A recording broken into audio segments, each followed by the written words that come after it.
Hi, this is Regeline Sabat, also known as Gigi. You're listening to Walk With Me podcast. My guest today is Lachelle Adkins. Lachelle Adkins is known to the world as America's Supermom. Lachelle is a survivor of depression. And Lachelle Adkins is our keynote speaker for our upcoming global virtual panel of depression survivors event on March 26th of this year, which is next Friday at 5 p.m. Welcome back to the show, Lachelle. Thank you so much, Gigi, for having me. I am so excited to be a part of this amazing event. I think it is so time appropriate with everything that has been going on over the past 12 months. Okay. Yes, ma'am. Let's talk about that a little bit more in regards to COVID-19. What are some patterns that you're noticing in regards to COVID and depression? Yes. People are overwhelmed with just day to day living.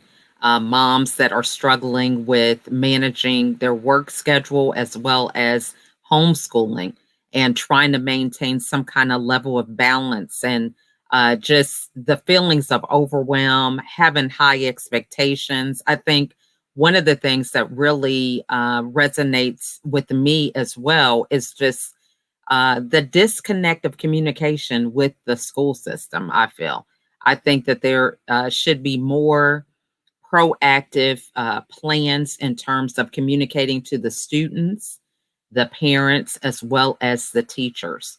There's a disconnect on every side, and it is very problematic because I feel like in one instance, they're just trying to run business as normal, but they're using different means of trying to educate kids, but they're missing the emotional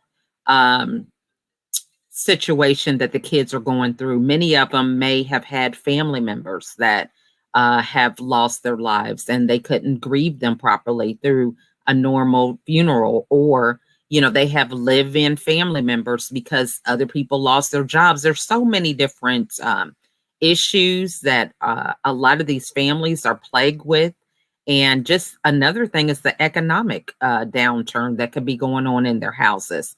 So I feel like there's so many tools and resources that may not be used to the proper manner because there's this disconnect of people just trying to maintain normalcy, but not being cognizant of life that's happening right now in the here and now. Very powerful. Now, what does depression mean to you?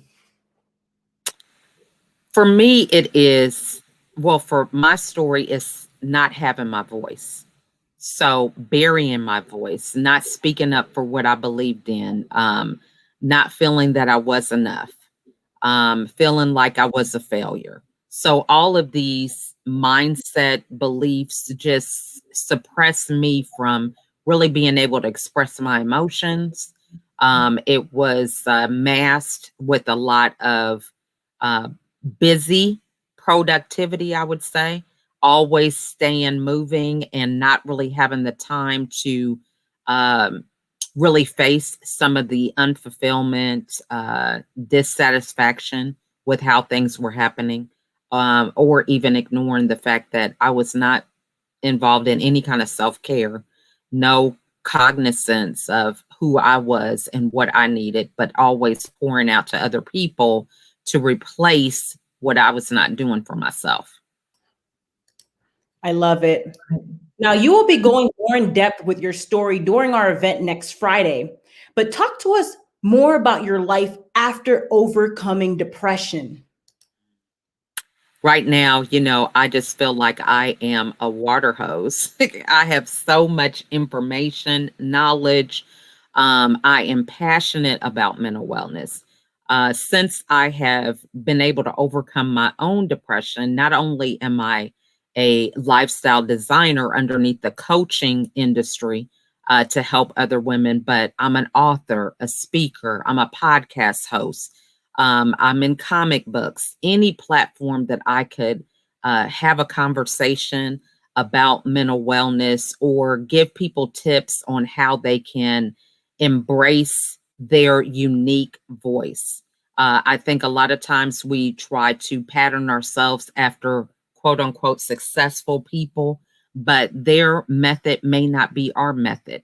we ignore our God-given talents and things that we are skilled at and put them on a shelf and try to recreate ourselves as other people because we think that's the only way something can be accomplished. One of the things that a lot of people ask me is, wow, I see you on this platform and that platform. How do you do it all? And for me, it's not any work. I mean, the Lord has really given me a keen insight to know what my gifts and strengths are. And all I do is repurpose the things that I do. I am transparent to what it is that I have overcome, and I'm bold about speaking about it. And it really gives me the opportunity to have many more stages to speak to a lot of people because the topics that I bring up are things that a lot of people try to hide behind. And I like to tell people up front, hey, I'm raising awareness for mental wellness. It's the first thing I say in my intro because that's the type of conversation that people would love to talk about, but they are afraid of. I love it. Now, you mentioned God. How important was God's role in your life in regards to your recovery and overcoming depression? Couldn't have made it without him. And God has just always been a strong force in my life overall, just in general. America's Supermom comes from being a mother of 15 children. A lot of people say, are they all yours? And yes, they are. My husband and I had 13 children together, and 2 of them are my stepchildren. And out of those 13, 11 of those were natural childbirth, no pain medicine. The last 2, I had to have C-section because I was over 40. So that really was pivotal for me. Any of the nurses, I'm sure if you go back and ask them, they would say, hey, she was pleasant, but she had that Bible and she was praying. So every delivery, that is what I did. I got into a mode of meditation, very heavily in prayer and just trusting God, because for me, that was the scariest role that I ever had to play, was going through childbirth. And every time it didn't get easier, but it was just a routine that I had, breathing, just listening to the word. If I was at the point where I couldn't read it anymore, then I was listening in headphones. My husband knew we had to have, the CDs or whatever. And that's just how I went through it. So with me, God, and then just having a family our size, I'm telling you, there's no way that we would have made it. And a lot of times my husband was the only breadwinner. So imagine that, one person's income with all those mouths to feed. So yeah, God is a pivotal role. Amen. Trusting God truly matters. Very powerful. Thank you. Now, from a survivor's perspective, what is your best advice or tip for someone battling depression right now? The best tip is to admit where you've been lying to yourself. See, we go into these patterns of, not feeling right. Something's not quite there. Denial is the thing that we do really well. We want to hide behind masks. We want to put things on shelves and, just don't look at it, pretend it doesn't exist. And that awareness, once you have that, you realize that it no longer controls you anymore. You're really being fed a lot of times with, and this is only my story. Everyone is different. First of all, I think depression was me actively being busy. So my mindset, I thought, well, I'm not depressed because I'm not in the bed. I'm getting up, I'm being productive and doing things, because I thought somebody who didn't do those things was depressed. So I was very surprised that I had a 13-year struggle with this. So I think the awareness is the first thing, not denying it, not covering it up, and just having that time to just sit there and realize that it's not taking you anywhere. You're stuck, because this is something that is like, it's a mindset, like a loop or a record that just keeps on playing, and it's not interrupted, and you also will realize that a lot of these things are in your own mind. You're alone. You're not feeling comfortable to talk to anybody else. So I always ask a lot of my clients, if you are feeling down and you're feeling negative and you're by yourself, how are you going to infuse positivity or a different mindset? It takes getting away from yourself and being around other people and having the ability to build up trust so that you can allow other people to pour into you, because you're just going to be on that loop, going on that negative train, and you're not going to be able to get off if you're not able to be around others and people that you feel love and support you, to be able to pour into you and tell you something positive rather than the negative things you keep playing in your head. Amen. Awareness truly matters. Now, you mentioned mindset. Talk to us about when you shifted your mindset and what was that aha moment for you? Well, I had to realize that I blame my husband, my kids, and my circumstances. And every time I went to the hospital, I was the common denominator. Some of my kids weren't even born, so I'm sitting up here blaming them. But it's just the reality that whether it was by my own choice or behavior or whatever the case was, I had to assume accountability. And I had that awareness that if it's going to be, it's up to me. So if I'm going to change this scenario, then it's up to me to change it. And I realized that I was giving my power away in the past. I was walking around with this victim mindset that woe is me.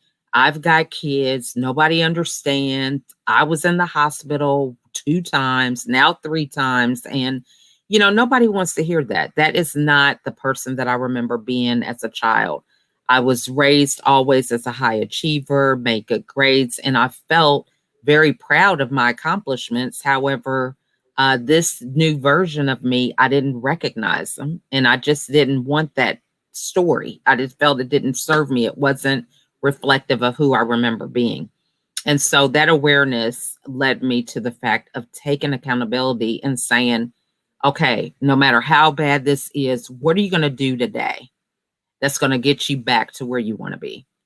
So what are you going to do? What are you going to do? It's on you. And asking myself those hard questions and stopping this fantasy thinking of, I'm just going to be swept away by some person that's going to solve all my problems. I had to realize that I was my own hero, but I also was my own villain. So I had made a choice that I'd rather be a hero than be a villain. And so that's really what did it for me. Amen. Very inspiring. And I look forward to listening into your story more in depth in our event next week, next Friday. And your story and your voice is truly someone else's hope. Now, ladies and gentlemen, make sure to reserve your virtual seat today. Go on the Facebook search engine and type the Global Virtual Panel of Depression Survivors event and reserve your seat and mark that you're going. We look forward to seeing you there. Lachelle Adkins is our keynote speaker for this event. Tune in and listen in. It is going to be powerful. And Lachelle, thank you again for being a guest on Walk With Me podcast. I appreciate you. Thank you so much for having me. And I think this event is going to be amazing. I wish I would have had something like this when I was going through my struggle, because, now we're in a place where a lot of people have compassion. They have empathy. They understand that, depression doesn't look the same for everybody. And they understand that, it's not something that's contagious a lot of times. However, there are things that we can do to empower other people. And this was one of the things that I realized during the pandemic. And I created a strategy that reminds me of this every day. It's a movement I call the Smile for Wellness movement. And SMILE is an acronym for 5 areas that we need to watch out and be proactive with our mental wellness. And those elements are sleep, your mood, inner voice, laughter, and energy. So all of those areas were pretty much at a deficit for me. It was negative on every side. I remember really just sleeping like 3 or 4 hours a day on a regular basis because I was nursing, or my kids would get up in the middle of the night. And it was just a cycle and sleep deprivation. If you look at any deficits in each of those areas, just find out what the side effects can be for that. What are the pain points? What are some of the symptoms that you can react in your own body? And laughter was a big one. My husband was always gone working, so I didn't have the time, I felt, to laugh. I was the mom and the dad a lot of times when he was away, because the kids would be asleep when he'd go to work and sleep when he would get home. And so I felt, doing both roles, I didn't have any time to have fun, because I had to always enforce some structure and discipline, because I didn't have that break. I had to think about everything. So those are key things to really kind of begin your journey and really gauge and check in with that daily, because you can look up and you could say, why am I in such a mood? And then you realize, oh, I haven't really been sleeping, or to be honest, I don't have a sense of humor, or whatever the case is. And you can do something about it then. You can get on Google and look up ways to improve your mood, or, what are some hacks for your inner voice, or, watch comedy videos. Something like that can really lift your spirits. Or, I don't have any energy. Well, what have I been eating? Am I eating a bunch of junk and processed foods? Am I eating fast food and nothing home cooked? I mean, just a number of things that give you some markers, because when you are dealing with depression, a lot of things are just a fog. I was on autopilot and I didn't even realize what was going on. Every day was like, okay, I made it through another day, but it was not in a thriving mindset at all. It was just surviving another day. Just like, wow, I can't believe I did it. And, just waking up every day depleted from the very beginning, because I'm not getting enough sleep, but having this mindset that, is this all there is to life? And life is so much better on the other side. So I think there is hope for everybody. It's all in your mindset, what you believe to be true. And if you don't have the faith or the belief, get around people who do have it and borrow theirs until you can create your own. And this is really what this summit is all about, is borrowing the faith of other people who have been there until you have your own. Amen. Lachelle, you are truly an inspiration. And thank you again for being a guest on Walk With Me podcast. And again, it's such an honor to have you as our keynote for the Global Virtual Panel of Depression Survivors event. Thank you so much for having me, Gigi. Looking forward to it. Changing lives, one person at a time. Yes, ma'am. I love it.